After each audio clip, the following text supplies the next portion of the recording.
ISPC Tailboard Talk, episode number 6. I'm your host, Mark, along with my co-host, Jerry. How you doing today, Jerry? I'm good, Mark. Thank you for having me, man. It's good to do it again. I think, like I said, I think we need a saxophone in there, you know? Maybe a harmonica. We'll have to mix up the music, you to learn. Huh? I need you to learn how to play my harmonica. Gotcha. You ain't going to get me to play the harmonica, I can tell you that. No, good to be back with you. Good to be back on another episode. Today, we have a guest with us, Matthew Teeters from UPPCO. So we'll get to Matt here in a little bit. Spend some time in the Upper Peninsula, hanging out with the Uppers. I've been to Michigan multiple times, so always a fun place. I've been close. Traverse City was the farthest north I've been in there. That's absolutely gorgeous. And from a Louisiana guy, to see that much water without salt is very weird. Yeah. That's a big lake. Yes, it is. Okay. So let's talk about our sponsor real quick. Before we get anything else, we got to tell you about the people who bring this to you, who help us bring it to you. Bierer Meters.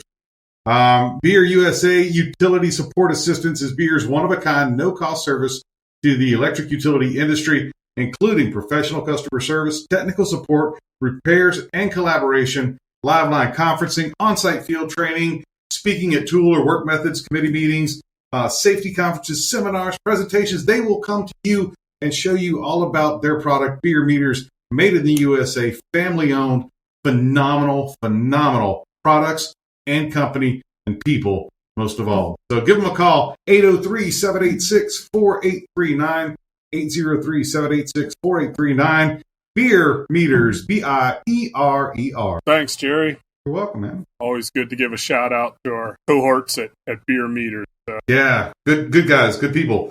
We'll talk about some other things here throughout the podcast with Bierer as well that they're really doing to help out the industry. Okay, so before we get to our guests, let's do our tailboard talk for today, which is tick prevention. Spring is upon us. Spring is upon us. At least in the South. I don't know about you up there in Pennsylvania. It's warm up here. It's getting warmer. Not in the 90s, so you can have that. I like the 75, 80s, right?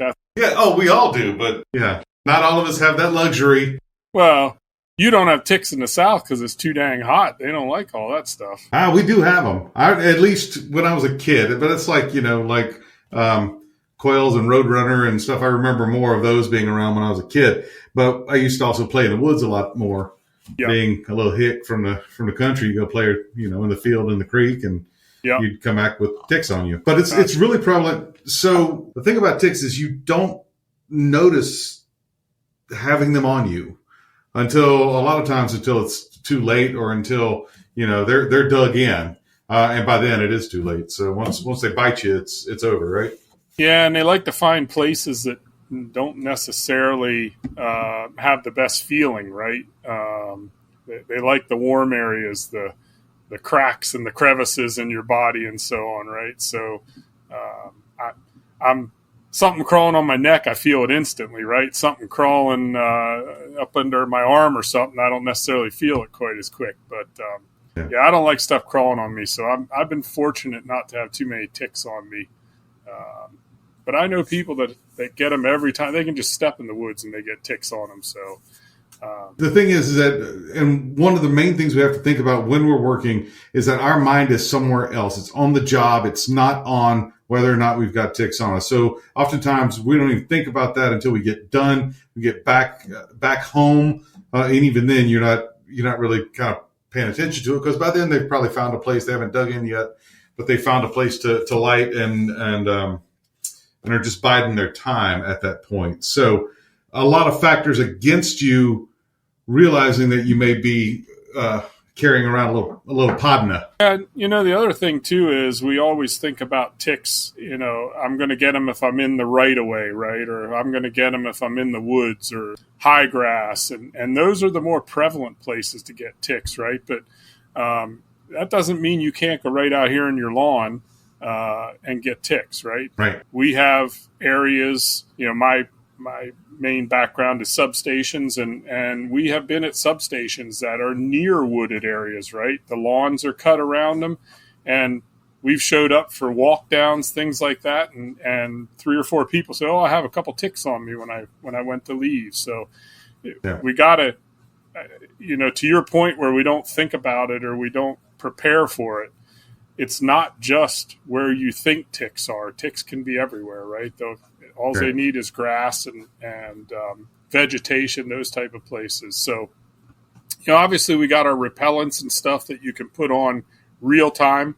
There's other stuff we can do as well, though, as far as treating our clothing and so on, and goes a long way to helping when, to your point, you're not thinking about ticks, right? You're thinking about the job. You're responding to trouble, whatever the case may be. Or you go from an area that you don't really have to worry about ticks to you get to an area where all of a sudden, now I do got to worry about ticks. And again, it's not at the forefront of your mind. So you're not, you're not stopping and taking that time to put those repellents on and so on. So treating your clothing goes a long way to help you protect yourself. And a lot of our PPE is automatically inherent with preventing ticks. So one of the things you want to do is wear loose-fitting long-sleeve shirts and pants. Obviously, we're doing that anyway with what we typically have boots on and long pants. I mean, nobody's really working in cutoffs and tank tops, so we're pretty safe in that respect. But also, if you're going to be in a heavy tick area, you need to treat your clothing with some sort of insect repellent.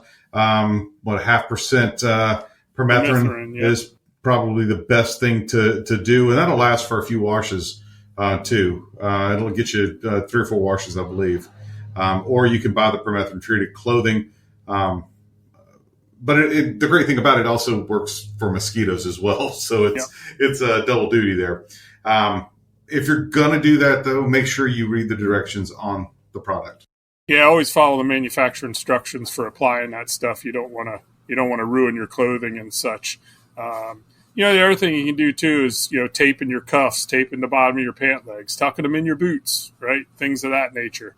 And the other thing is wear light-colored clothing. We had this issue at the utility I worked for. Most of our FR clothing that we were required to wear are blue jeans and dark blue shirts, right? And so as we talked about tick prevention when it came around, we were like, hey, it'd be nice if we could get some lighter color, either light gray, light tan shirts, that type of stuff, lighter pants.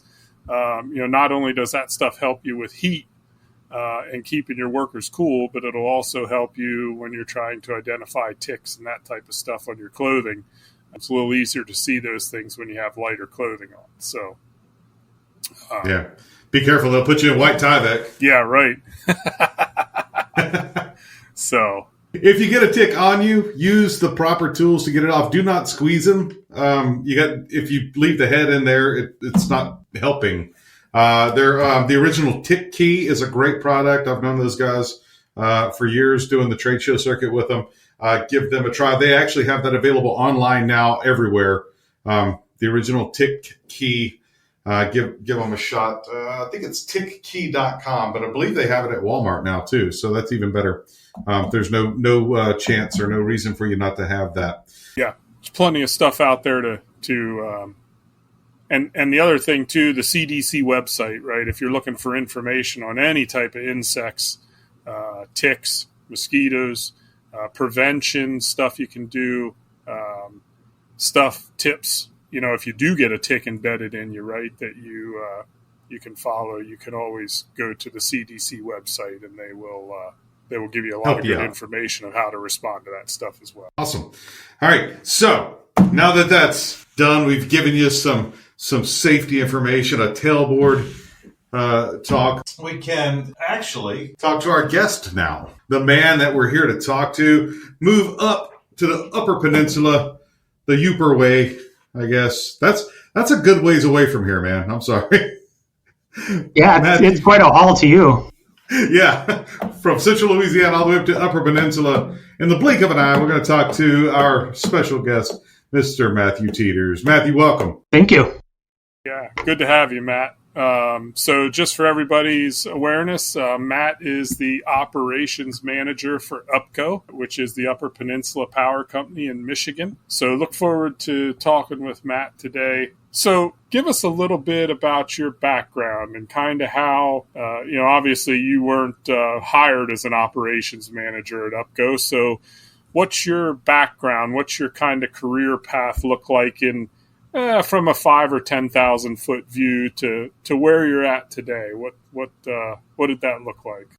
Yeah, thanks, Mark. It all started, right after high school. 5 days later, I went to line school, NWTC in Green Bay, Wisconsin, and went through that 10-month program before getting hired in. I did a little bit of time with some contractors before getting hired into Wisconsin Public Service, and went through their apprenticeship program. And I was a journeyman and a lead lineman for them for a while. I was there for about 10 years before opportunity came up at UPPCO to become a supervisor here and oversee one of the line departments. Yeah, that was a good transition. Knew some of the guys because UPPCO and WPS at the time were UPPCO was a partner company with WPS, so that was good. I already knew the safety rules, knew the work practices, which really helped me move into the office. A few years later, WPS sold UPPCO, so then we became a standalone company, which brought a fair number of our challenges, right? We're a small company, no longer part of a bigger organization. And that's when I decided to get my CUSP credentials and became a technical supervisor for the company. So went from supervising the line department to supervising our safety procedures and processes for our line department. So that was a fun transition. Did that for a few years, and then 2020 got the opportunity to become the operations manager. And now I oversee our 42 linemen we have here at UPPCO, company-wide, and then the supervisors, the technical supervisor, really all of our distribution operations here at the company. Cool. So moving from a corporate safety thing to that small, you're responsible now for your safety training. How did that change the way you thought about it? I mean, that had to be like, okay, well, we had these rules and procedures and we had this backing. Now we have to do this on our own. I mean, how did that change your insight? And obviously, what a great chance to change culture, your safety culture, right? Absolutely. Yeah. WPS didn't own UPPCO for very long, right? So it was a 15-year stint. So they went from one culture into the Wisconsin Public Service and Integris culture, and then back to UPPCO standalone, right? Back to a small company. So we had to hire a safety manager, and we went from having a large safety department to just a single safety department, single person safety department. And that was where the opportunities to assist that gentleman was born of our supervisors, right? Like we had to kind of take the bull by the horns a little bit and assist him because he did not come from a line or, a hydro department background or, all the different departments we have at UPPCO. You can't just build this perfect safety person. You hire somebody that's got the credentials that you need and with the right mindset, and then build from there. So I think probably UPPCO is similar to a lot of companies now that maybe have 1 to 3, 1 to 5, let's call them safety professionals, right?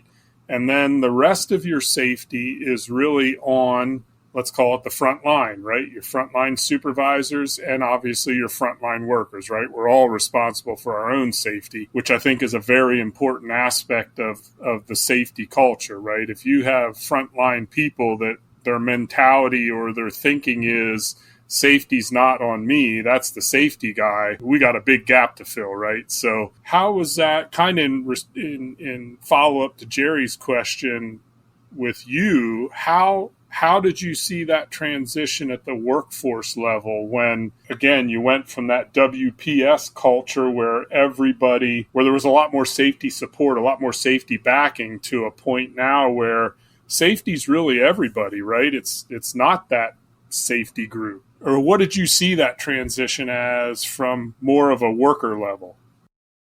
Yeah, I think it was an opportunity for teamwork, really. It gave everybody a part of the ownership of safety, and it provided the avenue for the employees to come up to their supervisors and managers to address the situations, and likewise for managers and supervisors to get more involved in the day-to-day operations and the safety of the crews. No, I think that's a good thing. So let's shift just a little bit to training. You mentioned that you went through the community college there in Wisconsin.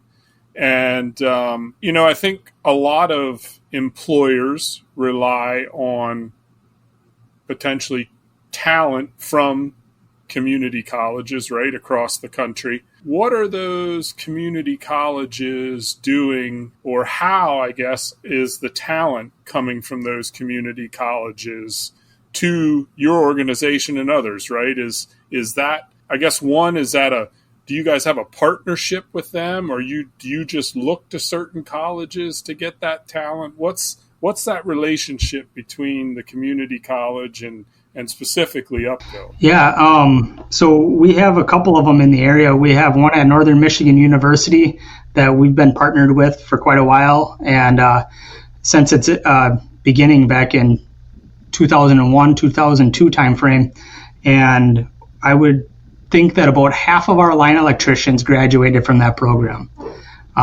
which is pretty significant.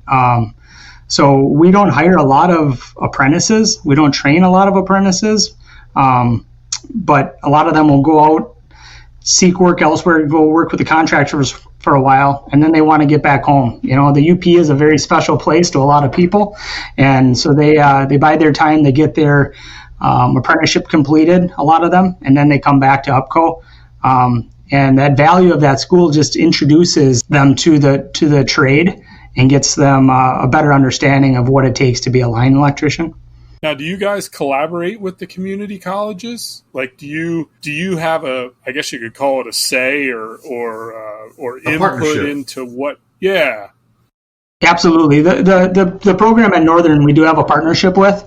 And we have employees that are on their board and assist with the selection process for the students that go to the program. And then we do also do some mock interviews towards the end of their course so that they can kind of get an understanding of how the interview process feels, what it looks like. So we go in there, ask them some questions, and it really gives us an opportunity also to see who's coming out of the program. Maybe a future hire, a future candidate that we'd like to look at.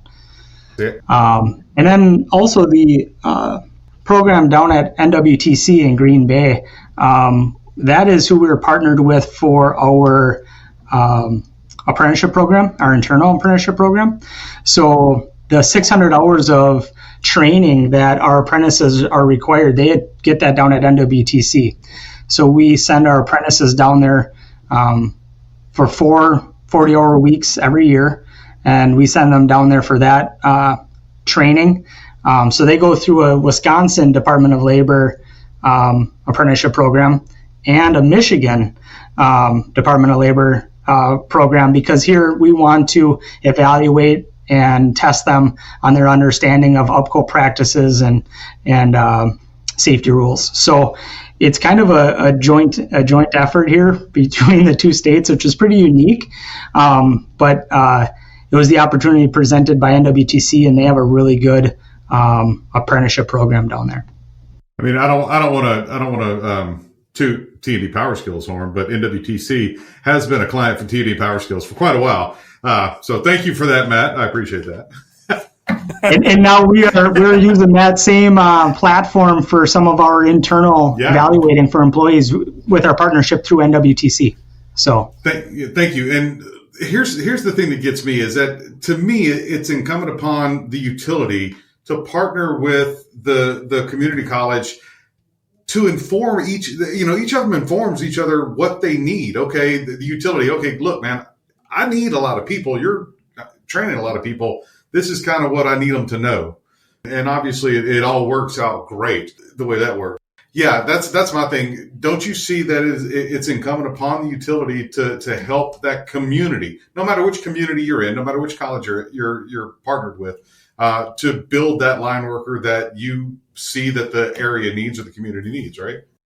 Absolutely. And I think it highlights one of the most special things about this industry is we share. We hire a fair number of people that come from the mining industry or sales, and they're not used to an industry that is so openly shares information, whether it's utility to utility. You go to a trade show and everybody's sharing information and making partnerships, and that is a very, very special thing about this industry. Oh, yeah.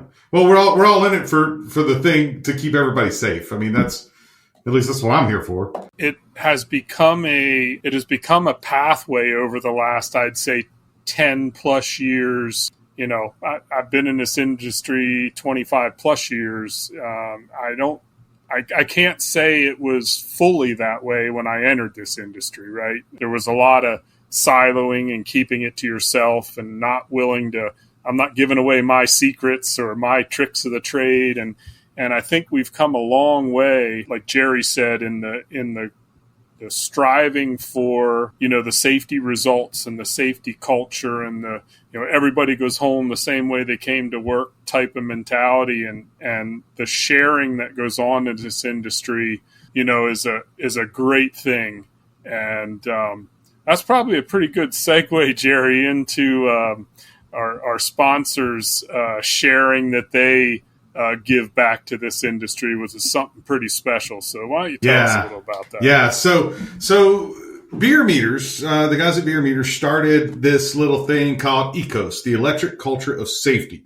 Now, basically, it is a grassroots nationwide safety partnership that brings the electric utility industry together in unity, building a line team. So ECOS partners share at no cost to your line crews their knowledge, their experiences, their expertise, their passion, and it's all for the common goal of ensuring that the heroes of light return home safely to their family crew when the task is complete. So ECOS, Electric Culture of Safety, now has over 12,000 partners with monthly lineman safety national webinars with relevant topics of communication, leadership, organization, training. Mark, you've presented. I've presented.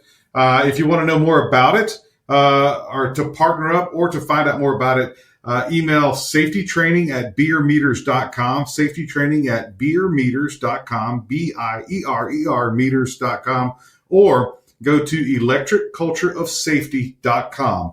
electriccultureofsafety.com. Together, we're changing our electric culture of safety.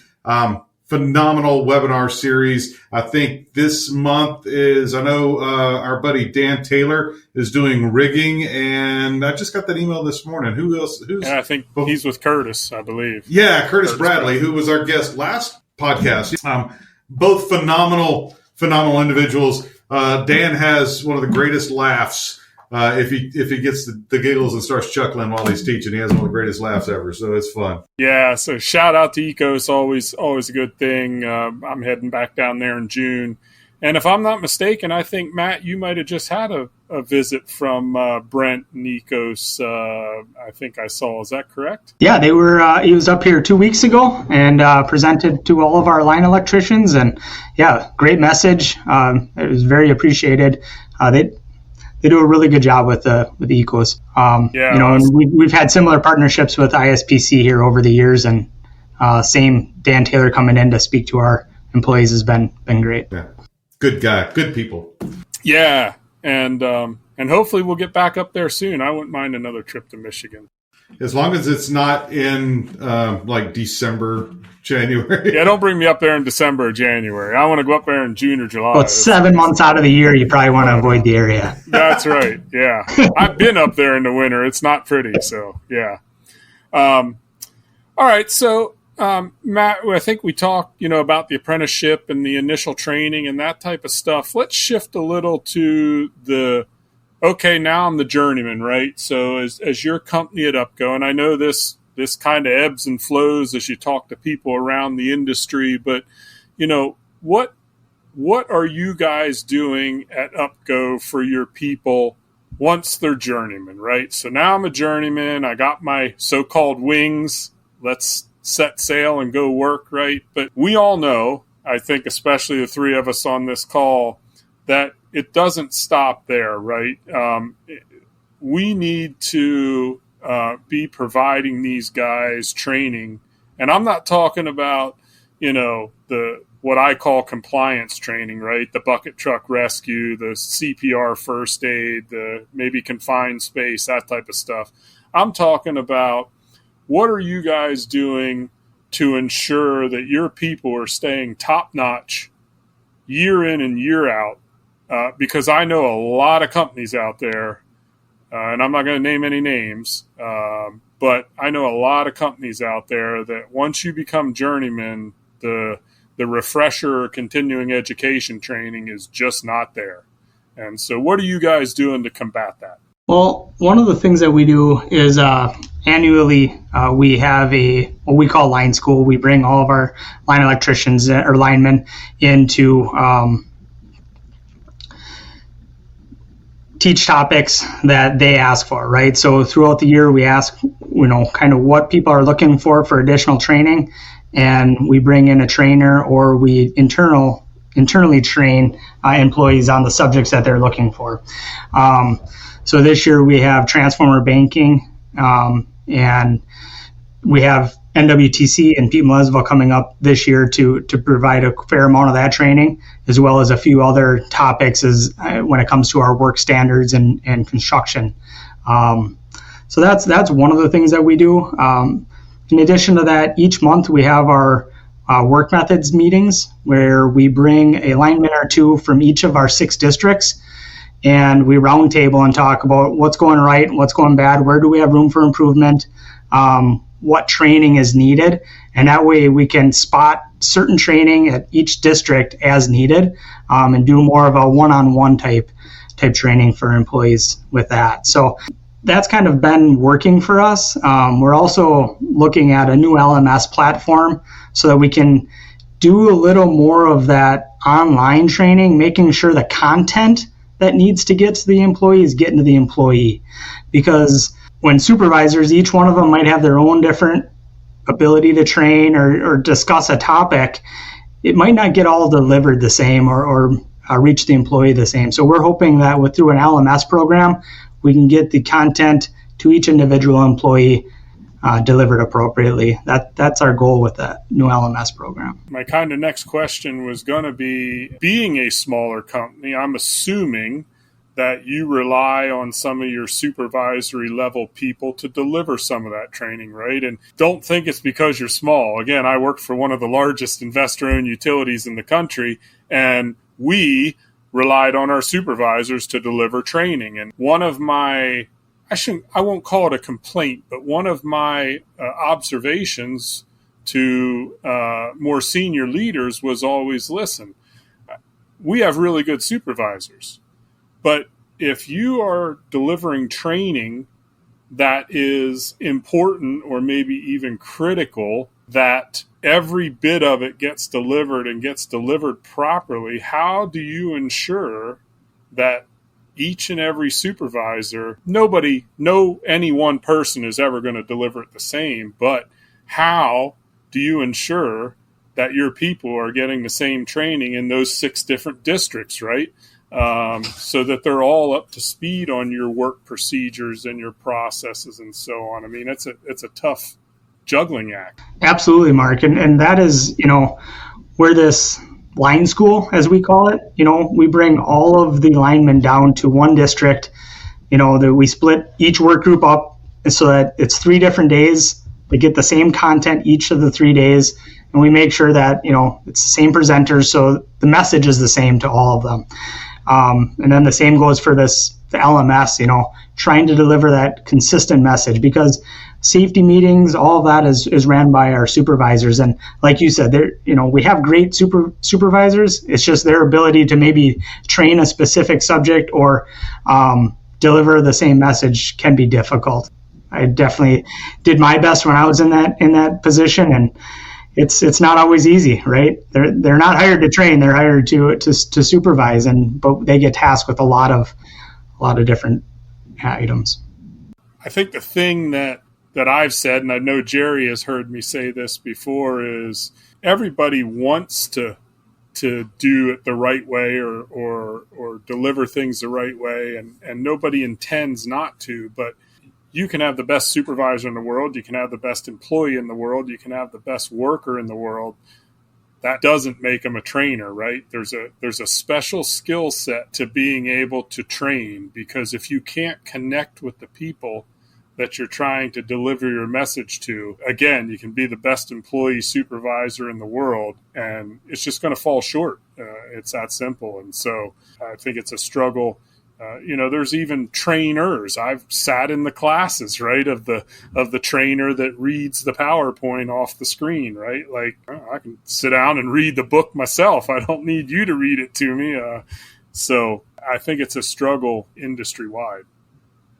Yeah, and not all trainers are the same. Same with not all linemen are the same, right? Some of them need to receive their training in different ways, and some of them just need different aspects of training, right? And so that's something we've worked on here at UPPCO since we've been standalone, is that when we hire a new journeyman lineman, their experiences, the training they've received, how do we initiate them? How do we get them to be UPPCOized, as we like to call it, right? Like, what does that look like to get them ready to be a journeyman lineman at UPPCO? And that's different for each one of them. So we take 2 to 6 months to dedicate time just to that employee to get them onboarded and ready to be an UPPCO lineman going out on trouble calls. Now, I think you spoke about the LMS, an LMS and consistency were all mentioned.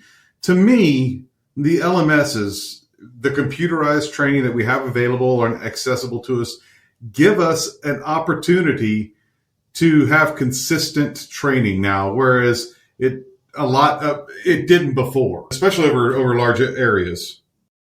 Yeah, I would agree. Just being able to provide that same content across the company. And the other nice part about the learning management system like that is that it doesn't have to be done at this time on this day, right? So, we're trying to run a business and get everybody trained at they can do, one of them can do it at 1 p.m. and one of them can do it at 8 a.m. They just have to log in and utilize the system to get their training, which is another big benefit to us because we have a short construction season up here with the amount of snow that we get through the winter months. And it's a perfect thing, like you said. Downtime. If you have some downtime, you can do it at the drop of a hat, and you don't have to travel a long way to be trained or to get at least a portion. Yeah, absolutely, Jerry. And that's something we struggle with here, is because our construction season is typically June until November, and then the snow starts flying if it hasn't already. And we go into maintenance mode, right? And there's some capital and larger projects that we can work on, but typically, it becomes maintenance and training time frame. So then it's like you're drinking from a fire hose for about 4 months as the company's trying to, get all that OSHA refresher and first aid CPR and forklift, all those trainings completed. So having a good LMS platform is really a key part of it. Yeah. And balance is absolutely also going to be a key to it. You can have the best training program in the world, but if you don't balance it with that real world stuff, LMS is only as good as the physical hands-on portion that you're able to put with it as well. So, and that falls into your trainers too. But we were talking about, we were talking about offline real training and safe training. Mark? Yeah, we've talked a little bit about it or touched a little bit about it already, Matt, but what are you guys doing to provide that, let's call it real training, right? Like Jerry kind of mentioned, you have your LMS and by all means that's great. And I think it's probably the way training's going, right? Because you can have training set up, delivered by one instructor, so everybody's getting the same training, but you absolutely then need that field portion, right, to go out and verify that those employees got what they just learned in the LMS training and can put it to real use in the field. So what are you guys doing when it comes to that real training? And then I have one follow-up question to that. Okay. Yeah, we're trying to approach those with an open mind and bring in subject matter experts. Chainsaw training is one that comes to mind when you bring that up, is that we actually bring in a chainsaw trainer, do hands-on training, cut some trees off of lines, cut some trees down that are maybe close to lines. So, in a practice yard type setting, or out on some of the company property, we'll actually fell some trees to make sure that's one of those trainings that you can't learn that on a computer. That's hands-on training. So that's one of the real training I would like to highlight here. But we're always looking for new opportunities for that. I said to you earlier, even like pole top rescue, when coming through the trade for me, that was, do it up a bare pole, come back down and show that you have the ability to drop a rescue dummy down. And we've taken that to some higher levels where we're actually calling in dispatch. They're actually doing a radio blast. We have to make sure that everybody within the company knows that it's training, but doing a radio blast and getting somebody external to answer that they're going to come and assist, and talking to our 911 departments so that we understand what they're looking for when the situation arises, that our system operators know what information they need from our line crew should something happen. Train like you fight is the military's kind of way of doing things. You have to train real world scenarios. And I think, Matt, what y'all are doing with that is, you're building in that muscle memory, that the mental and physical awareness of, this is something that, and this is the steps that we're going to have to do. It's not just going up a bare pole anymore.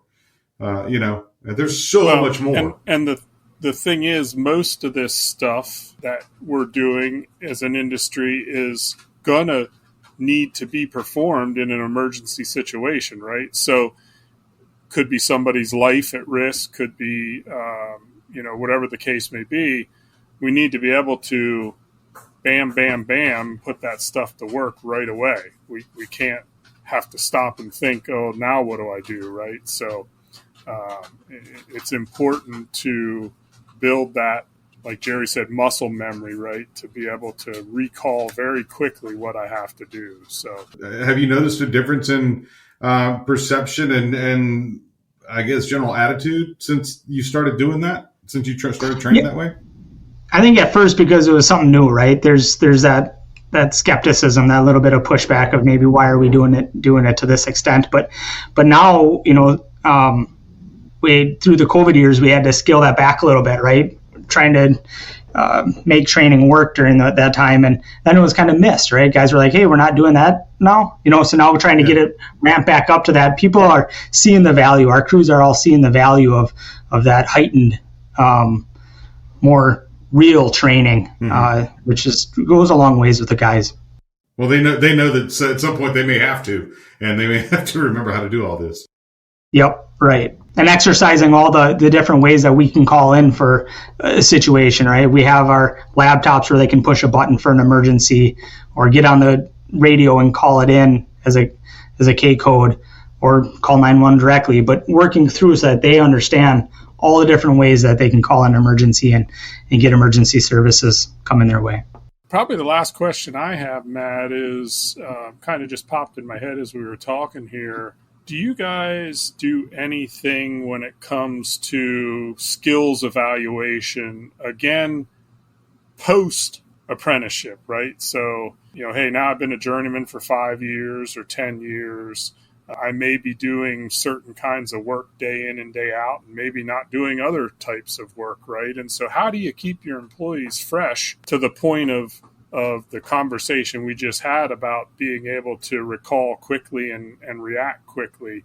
Are you guys doing anything, or do you have any type of set program that you kind of assess your people on an ongoing basis to make sure that they are where they need to be and they truly are, let's call it, journeyman skilled, right? Yeah, at this time we don't, Mark. I know that's something that we've explored a little bit and had some internal discussions on, but we currently aren't set up for that. It's, like I said, we really provide training based off the feedback that we get from our crews on what they need. But I think that looking at it as doing a skills evaluation, understanding maybe where we're lacking on training, and then assessing it versus only doing it for what's asked for. I think our whole industry could benefit from more of that type of action. Yeah, I know in the substation world, we've been in a rebuild or a build phase here for the last 8 to 10 years, right? So, I know the company I worked for before I left and came to ISPC, there was apprentices that came through the program and were probably 4, 5, 6 years into their journeyman career and never did a lick of maintenance, right? They've been on capital projects, rebuilding substations or building new substations. And so, how can a company expect that individual then to, perform maintenance work or troubleshooting or those types of things? They haven't even had the opportunity to keep their skills up, let alone prove that they can, do that stuff because of the type of work they've been doing. And so you're right. I think it's a big problem or gap in our industry right now that we just say, hey, they're a journeyman, they ought to be able to do it. And that's like saying, hey, I retired from football 15 years ago, but I still ought to be able to run a 4.40. You know what I'm saying? Like it's just not realistic. Only if it's downhill and I've got the car. Yeah, I don't think I still couldn't think I could run that downhill even. So, yeah.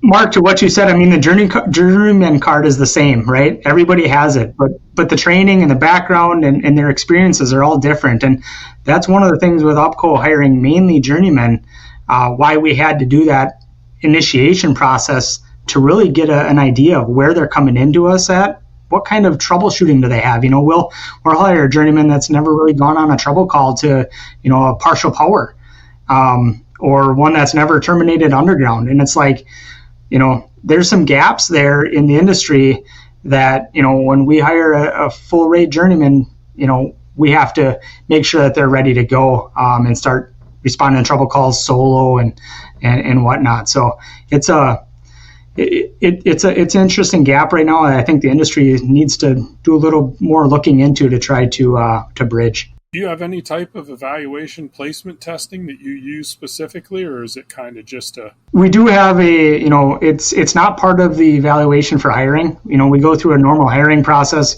We get the lineman on board, and then we give them a skills evaluation, or, it kind of runs through the different tasks here at UPPCO and better understands maybe what their experience is and where we need to sharpen them up in that first 6 months. Jerry, anything else from you? Any follow-up?